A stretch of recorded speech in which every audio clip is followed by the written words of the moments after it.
माजी पंतप्रधान ज्येष्ठ अर्थतज्ञ डॉक्टर मनमोहन सिंग यांचं निधन झाल्याचं आपण बघतोय। डॉक्टर मनमोहन सिंग यांच्या आठवणींना उजाळा देण्याकरता त्यांच्यासोबत 20 वर्षांचा परिचय असणारे अर्थतज्ञ भालचंद्र मुणगेकर यांच्यासोबत बातचीत केली आहे आमच्या प्रतिनिधी स्नेहा जाधव यांनी। भारताचे माजी पंतप्रधान अर्थतज्ञ डॉक्टर मनमोहन सिंग यांचे काल आकस्मिक निधन झालेले आहे। आपण अर्थशास्त्रज्ञ भालचंद्र सर यांच्याशी बातचीत करणार आहोत। तुम्ही त्यांच्यासोबत जास्त काळ होतात, खूप वेळा भेटलेला आहात, काय सांगाल त्यांच्याबद्दल? सर्वप्रथम मी डॉक्टर मनमोहन सिंग यांना अत्यंत कृतज्ञतापूर्वक अभिवादन करतो, त्यांना मी श्रद्धांजली अर्पण करतो। तू म्हणालीस त्या पद्धतीने जवळजवळ 20 वर्ष त्यांचा आणि माझा व्यक्तिगत स्नेह होता। त्याने मी अर्थतज्ञ म्हणून, अर्थशास्त्रज्ञ म्हणून, पॉलिसी मेकर म्हणून, त्यानंतर खासदार म्हणून, अर्थमंत्री म्हणून, देशाचे प्राईम मिनिस्टर म्हणून सगळ्या पोझिशन्समध्ये गेल्या 20 वर्ष मी त्यांना पाहिलेलं आहे। इतकं एक विलोभनीय व्यक्तिमत्व होतं, साधं व्यक्तिमत्व होतं, पारदर्शक व्यक्तिमत्व होतं, गरिबांच्या विषयी अत्यंत सहानुभूती होती आणि देशामध्ये दारिद्र्य आणि बेरोजगारी कशी कमी करता येईल हा त्यांचा एकमेव ध्यास होता। सर्वांशी सहमतीने वागण्याचा प्रयत्न करणारे, सर्वांना समजून घेणारे, विशेषतः विरोधकांची मतं समजून घेणारे, त्यानं त्यांच्याशी सहमत असलेल्या लोकांपेक्षा त्यांच्या भूमिकेच्या विषयी ज्यांचा विरोध असेल त्यांच्याशी ते अधिक चर्चा करत असत। कारण आपलं नेमकं काय चुकतं की आपण कुठे चुकत आहोत, त्यात काय सुधारणा केली पाहिजे हे त्यांना समजून घ्यायचं होतं। मनमोहन सिंग हे सोनिया गांधी सांगतील ते काम करतील आणि नको करू म्हटलं तर करणार नाहीत, अशा कोणत्याही प्रकारची प्रत्यक्षात परिस्थिती नव्हती। कसं होतं की पहिली गोष्ट अशी की मनमोहन सिंग स्वतःविषयी कधीही बोलायचे नाहीत। म्हणजे मी हा शब्द त्यांच्या तोरण मी कधीही ऐकलेला नाही। ते सातत्याने लोकांच्या भाषेमध्ये बोलायचे। तेव्हा राजकारणामध्ये स्वतःचा उदो करण्याचं जे काम जे लोक करतात त्याच्यामुळे ते बसणारे नव्हते आणि त्यांना स्वतःविषयी बोलण्याची काही आवश्यकता नव्हती। त्यांचं नेहमी माझे म्हणणं त्यांचं असायचं, माय वर्क स्पीक्स फॉर इटसेल्फ, जे मी जे काम करतो तीच माझी खरी ओळख आहे।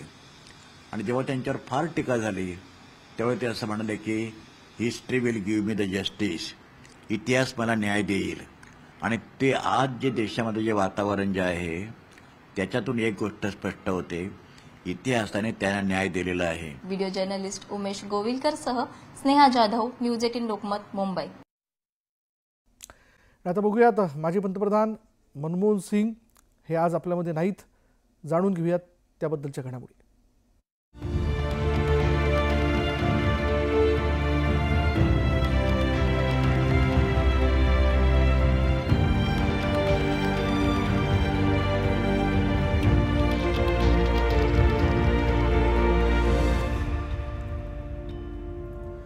माजी पंतप्रधान मनमोहन सिंग यांचं काल निधन झालं। त्यांच्या निवासस्थानी पंतप्रधान मोदी आणि केंद्रीय गृहमंत्री अमित शहांनी मनमोहन सिंग यांच्या निवासस्थानी जात पार्थिवाचं दर्शन घेतलं। मोदी, शहा आणि भाजप अध्यक्ष नड्डा यांनी सिंग यांना श्रद्धांजली अर्पण केली, तर काँग्रेसचे नेते आणि विरोधी पक्षनेते राहुल गांधींनी आणि संपूर्ण गांधी कुटुंबियांनी मनमोहन सिंग यांच्या पार्थिवाचं दर्शन घेतले। यावेळी त्यांच्या कुटुंबियांचं त्यांनी सांत्वन केलं, तर राष्ट्रपती द्रौपदी मुर्मूंनी आज पंतप्रधान मनमोहन सिंग यांच्या पार्थिवाचं दर्शन घेत श्रद्धांजली वाहिली।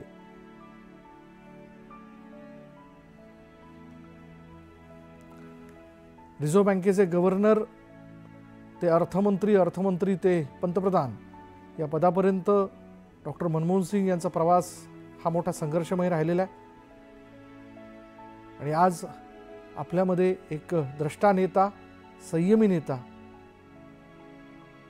अर्थतज्ञ डॉक्टर मनमोहन सिंग नाहीत। आर्थिक स्थिती देशाची डबघाईला आलेली असताना जास्तीत जास्त परकीय गुंतवणूक आपल्याकडे आली पाहिजे, वेगवेगळे उद्योग उभे राहिले पाहिजे आणि त्या अनुषंगाने आता निश्चित असं धोरण बनवणं आवश्यक असल्याचं लक्षात घेत डॉक्टर मनमोहन सिंग यांनी उदारमतवादी धोरणाचा स्वीकार करत देशाच्या अर्थचक्राला वेगवान केलं। आज इस कठिन घड़ी में मैं उनके परिवार के प्रति अपनी संवेदनाएं व्यक्त करता हूं। मैं डॉक्टर मनमोहन सिंह जी को सभी देशवासियों की तरफ से श्रद्धांजलि अर्पित करता हूं।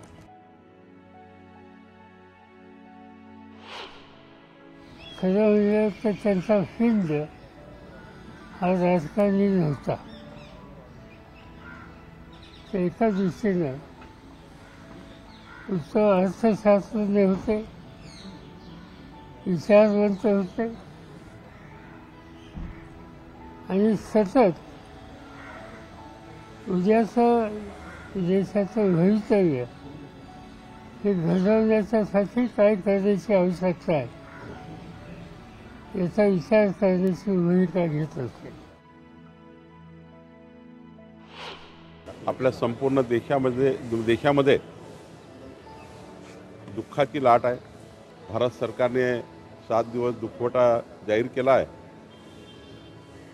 खरं तर मनमोहन सिंगजींनी या देशाला आर्थिक घडी बसवण्याचं काम केलं. मनमोहन सिंगच्या जाण्यामुळे देशाचं नुकसान झालं आहे. मी भारतीय जनता पक्षातर्फे त्यांना श्रद्धांजली व्यक्त करतो. ही पोकळी न भरून निघणारी आहे.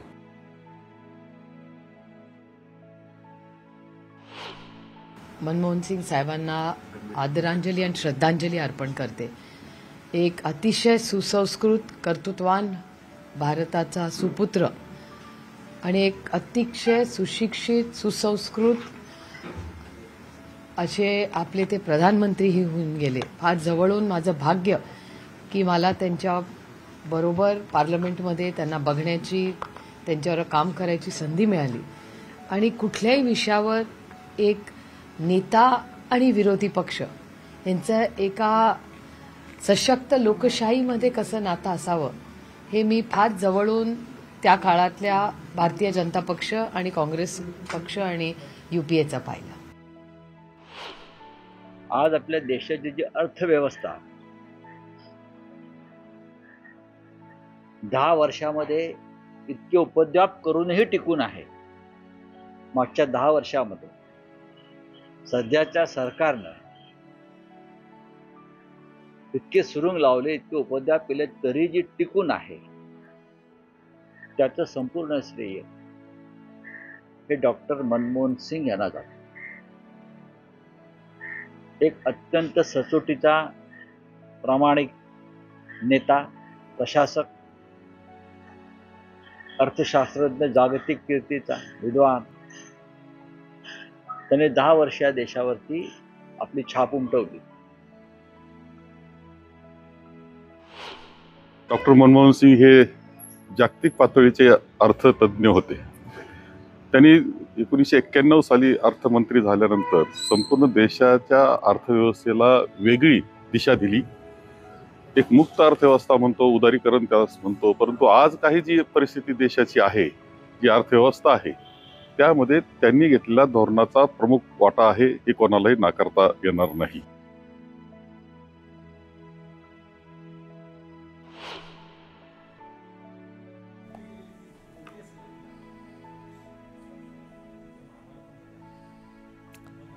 आणि आज आपण पाहतोय माजी पंतप्रधान मनमोहन सिंग हे केवळ राजकारणी नव्हते, सतत उद्याचं भविष्य घडवण्यासाठी ते विचार करायचे, अशी एक भावना देखील व्यक्त केली जाते.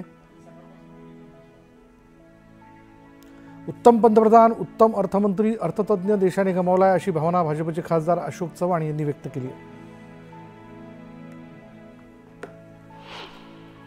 मनमोहन सिंग साहेबांच्या अनेक आठवणी राष्ट्रीय स्तरावरच्या, राज्यस्तरावरच्या आणि नांदेड जिल्ह्याला विशेषतः त्यांची जी अमाप प्रेम राहिलेलं आहे ते सर्व कार्यकाळ हा मला आजही माझ्या स्मरणात आहे.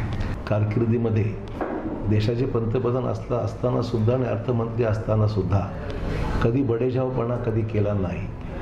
कधीही वागताना अतिशय विनम्रतेने त्यांचं वागणं राहिलेलं आहे. देशाला अनेक त्यांनी बजेट दिले. त्या बजेटच्या माध्यमातून देशाच्या अर्थकारणाला, देशाच्या आर्थिक परिस्थितीला, आर्थिक उदारीकरणाला एक नवीन दिशा त्यांच्या कार्यकाळात मिळाली.